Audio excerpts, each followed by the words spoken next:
Assalamualaikum warahmatullahi wabarakatuh.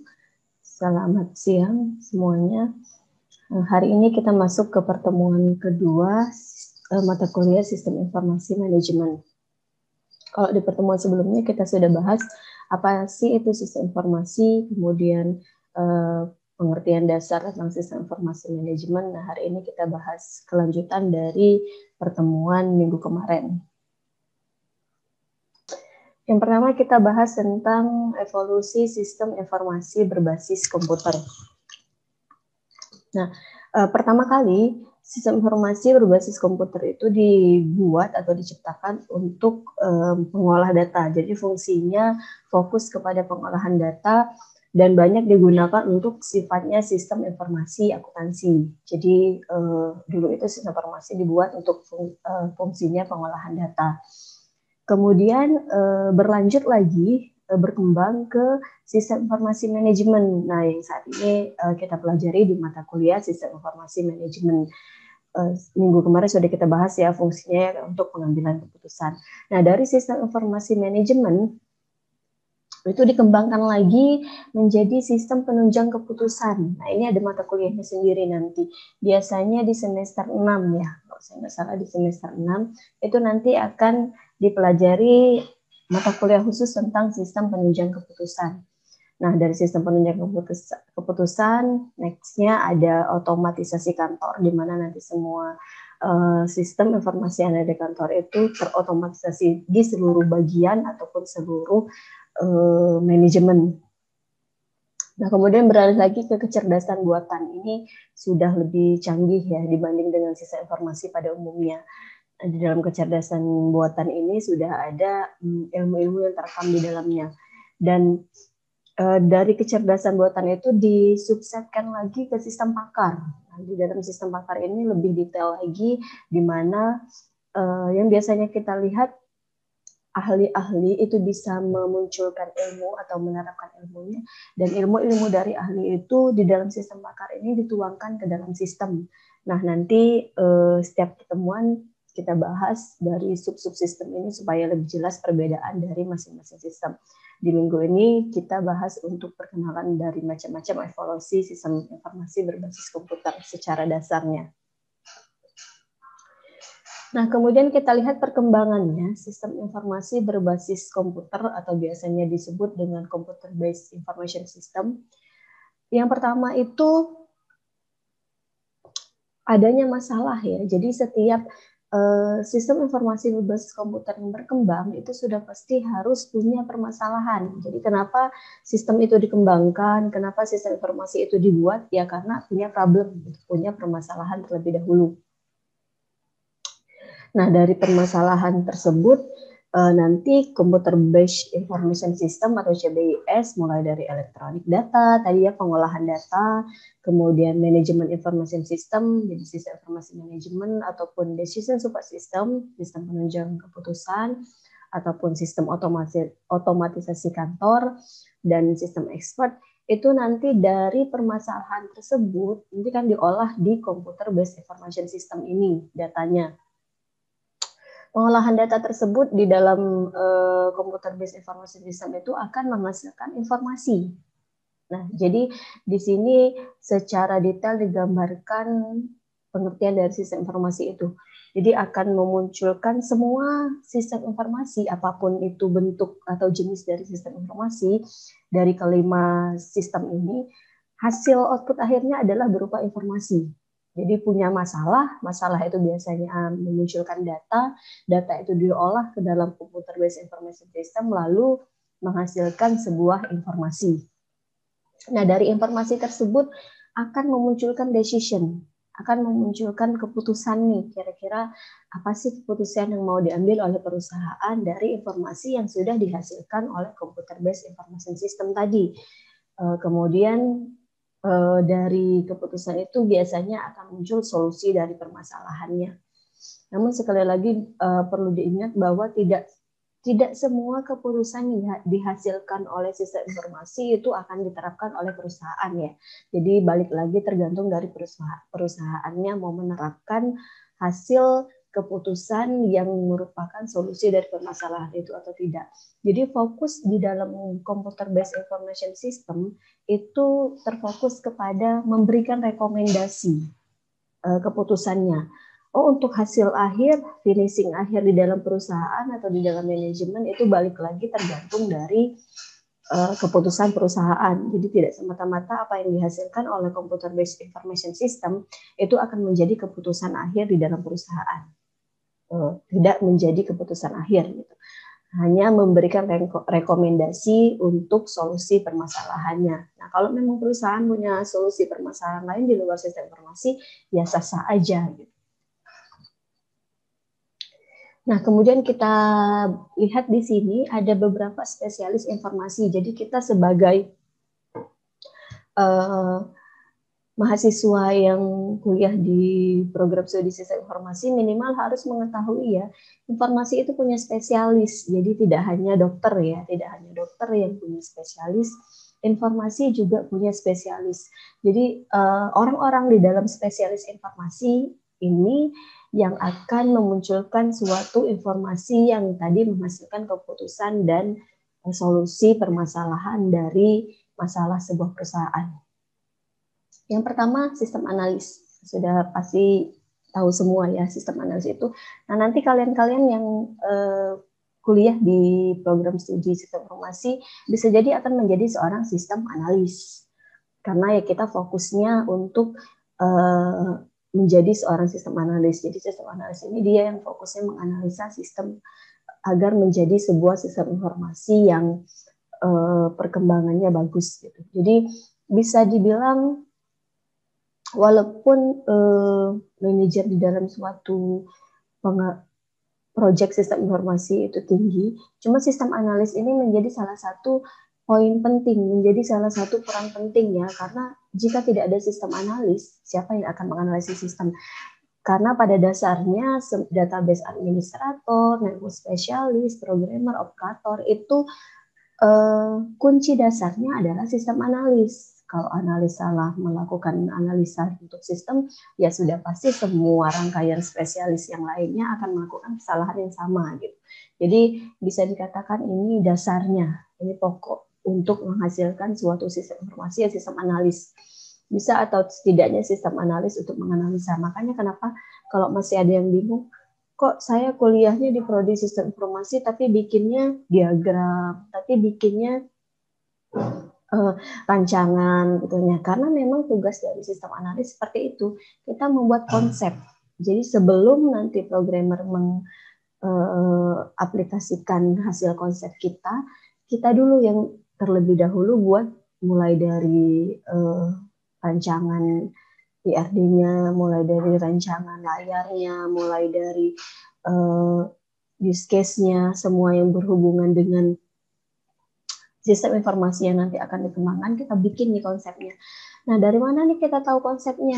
Nah, kita sebagai sistem analis, makanya sistem analis ini berperan di dalam dan di luar suatu proyek sistem informasi. Karena mau tidak mau ketika seseorang menjadi sistem analis, dia harus berhubungan dengan orang di luar proyek. Jadi kayak misalnya kita kalian pasti sudah sering ya, udah semester 5 diminta dosen untuk melakukan studi lapangan, mulai dari wawancara, mulai dari survei. Nah, itu semua tahap-tahap yang dilakukan oleh seorang sistem analis untuk mendapatkan data yang nantinya akan diolah, dibuatkan suatu konsep untuk menjadi suatu sistem informasi yang diinginkan oleh perusahaan atau orang yang menginginkan suatu sistem informasi.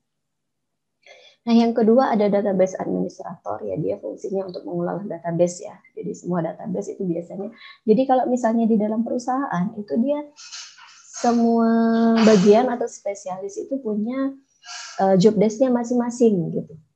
Jadi nggak serta-merta kita sebagai sistem analis ngurusin urusan database juga, tidak. Jadi database administrator ada juga orangnya. Jadi ini peluang-peluang yang bisa teman-teman semua lihat di dalam perusahaan. Oh, saya mau jadi sistem analis, saya mau jadi database administrator gitu.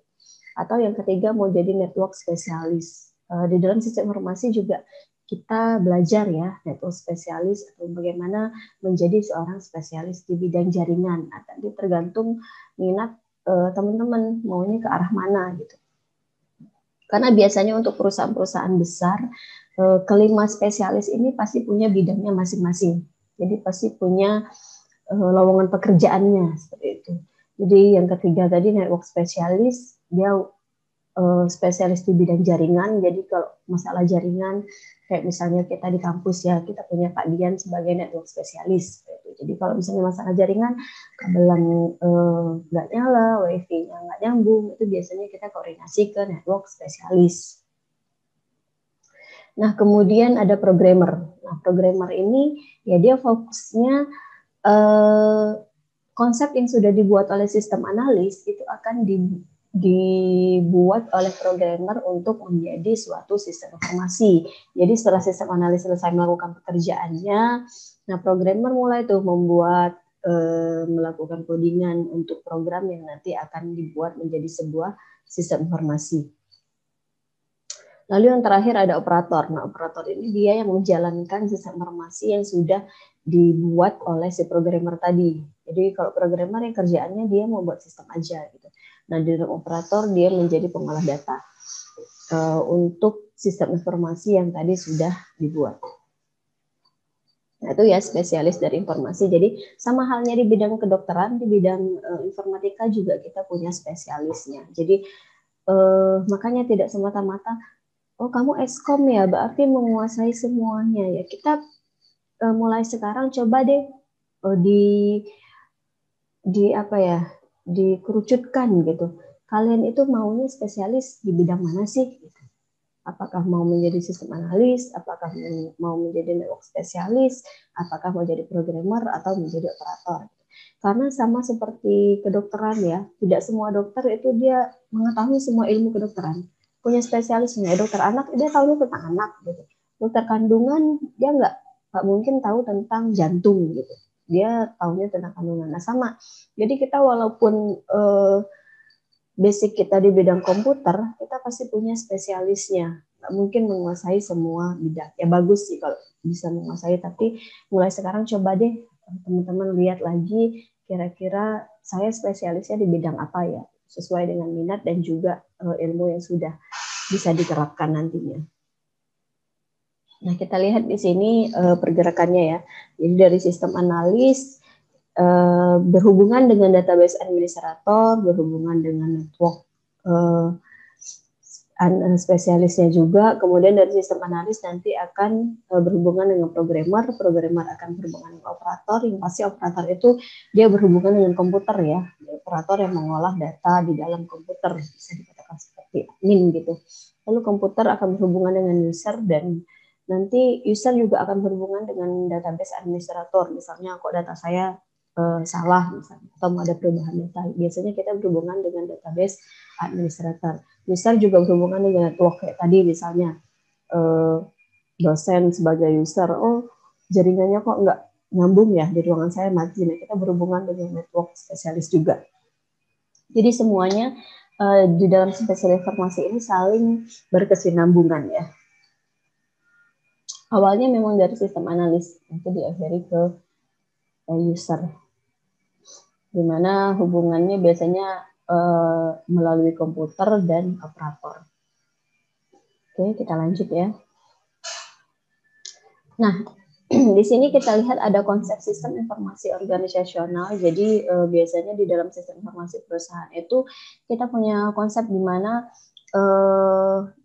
data yang pastinya nanti akan menghasilkan suatu informasi itu biasanya data itu didapatkan dari faktor lingkungan ya, dari faktor lingkungan di dalam organisasional atau di dalam suatu perusahaan itu nanti data itu terekam di dalam database.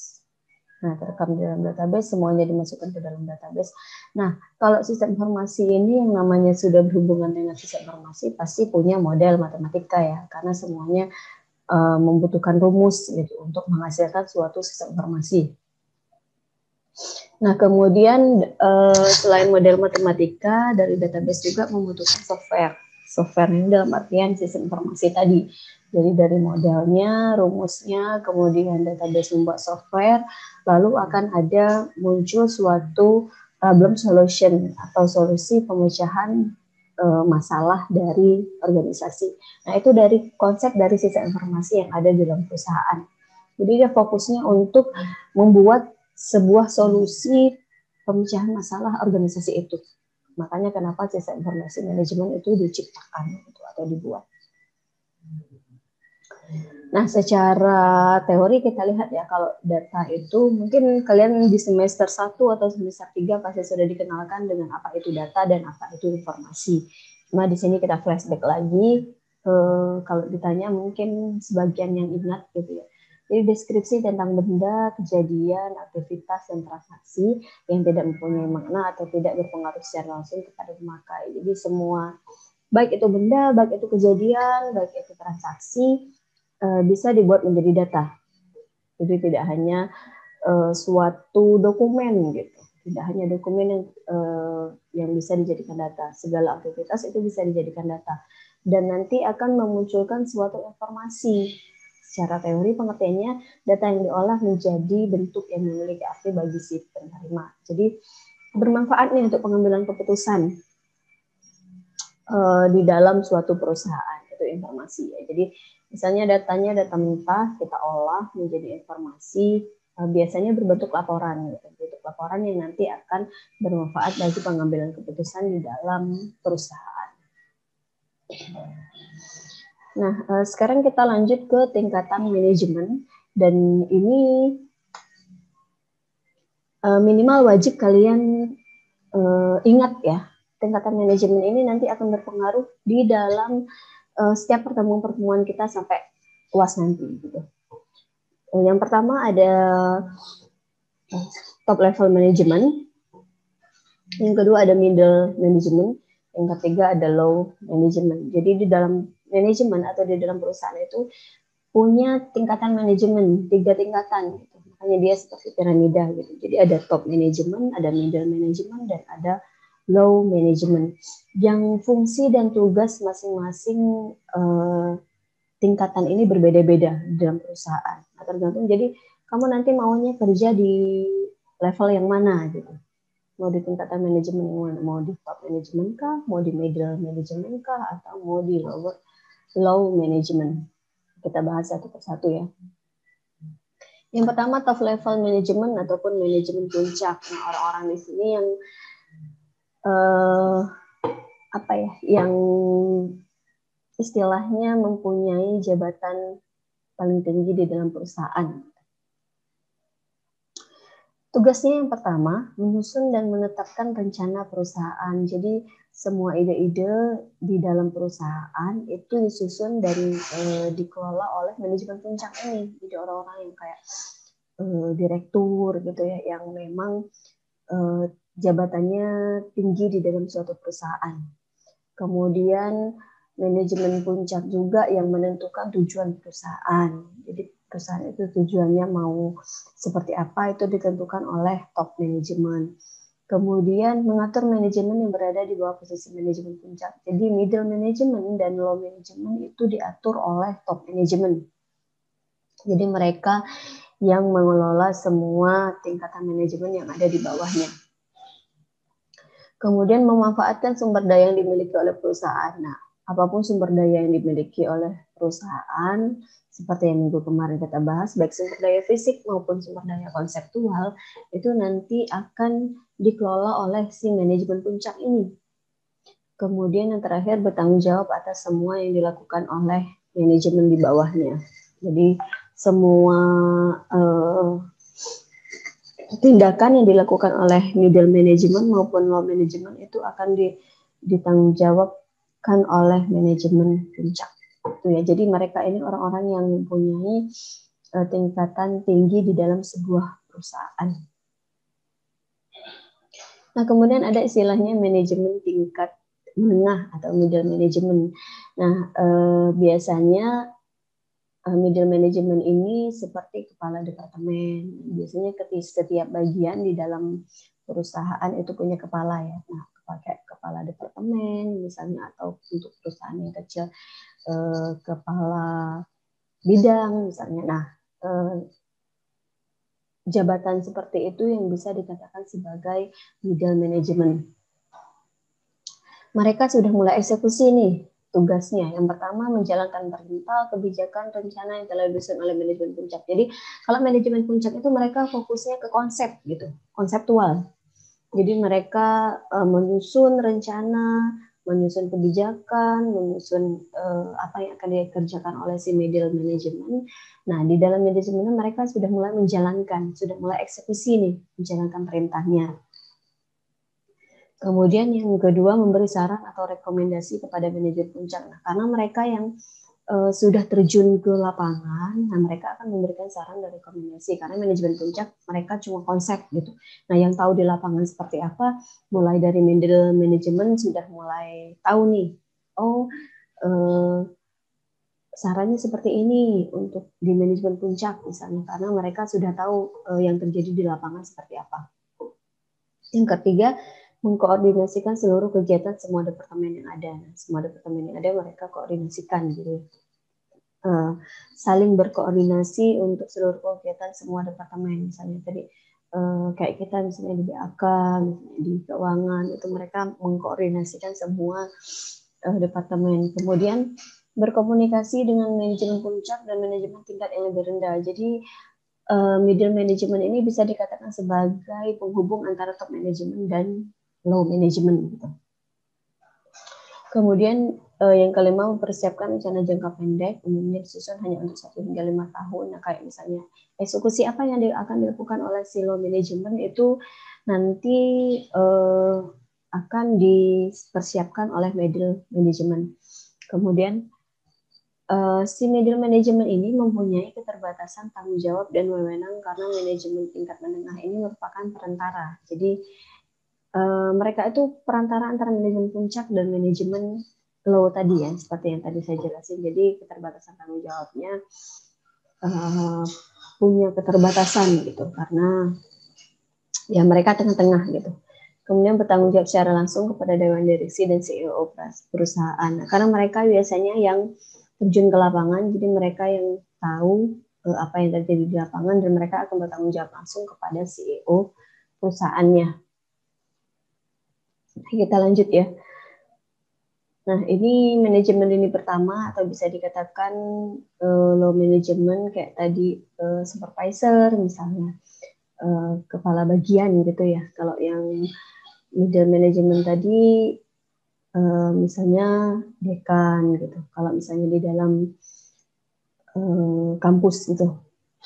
Nah, untuk yang manajemen lini pertama atau low manajemen itu kayak supervisor misalnya, kepala bagian itu manajemen low management gitu. Jadi mereka yang tingkatan setelah karyawan jadi adanya di low management. Nah, kalau yang di middle management tadi, bagian-bagian itu nanti kan punya departemen. Nah, kayak seluruh departemen itu nanti yang bertanggung jawab adalah si middle management. Nah, kalau misalnya di dalam perusahaan mungkin namanya departemen, kalau misalnya di perusahaan yang kecil bisa dikatakan sebagai bagian gitu. Nah, tugas si kepala bagian ini mengarahkan dan mengendalikan karyawan atau pekerja. Jadi mereka yang mengendalikan karyawan, yang mengarahkan si A kerjanya ini, si B kerjanya ini. Mengembangkan moral para karyawan karena mereka yang langsung berhubungan dengan karyawan ya. Kemudian menjaga hubungan yang baik antara manajemen tingkat menengah dan para pekerja. Supaya si kepala departemen tadi yang departemen besarnya itu bisa menjaga hubungan baik ke karyawan, karena kan karyawan pasti tahu ya semua aturan, semua tindakan yang dilakukan oleh si manajemen ini pertama ini pasti diarahkan oleh si middle management. Jadi bagaimana caranya si kepala bagian atau supervisor ini harus bisa menjaga hubungan yang baik antara pekerja yang dia rangkul dan middle management. Kemudian yang keempat, menginformasikan keputusan yang diambil oleh manajemen kepada para karyawan. Jadi dia perantara juga ya, perantara antara si middle manajemen dengan pekerja, karena dia langsung berhubungan dengan pekerja. Selain itu, manajemen tingkat pertama memberi informasi mengenai kinerja, hambatan, perasaan, tuntutan, ataupun hal lain dari para karyawan. Jadi karena dia yang terjun langsung ke lapangan, kalau yang middle manajemen tadi terjun langsung ke lapangan tapi tidak langsung ke pekerja, kayak langsung mengkoordinasikan kepada low management ini. Nah, kalau low management ini memang orang-orang yang langsung terlibat kepada karyawan ataupun pekerja.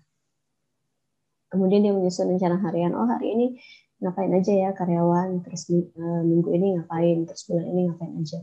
Tapi dia tidak menyusun rencana jangka panjang ya. Karena kalau rencana jangka panjang ya di top manajemen, rencana jangka pendek di middle management. Nah, kalau low management ini kayak rencana bulanannya aja.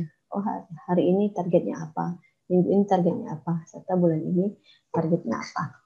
Nah, itu 3 tingkatan dari manajemen yang minimal harus kalian ingat gitu sampai nanti semester akhir.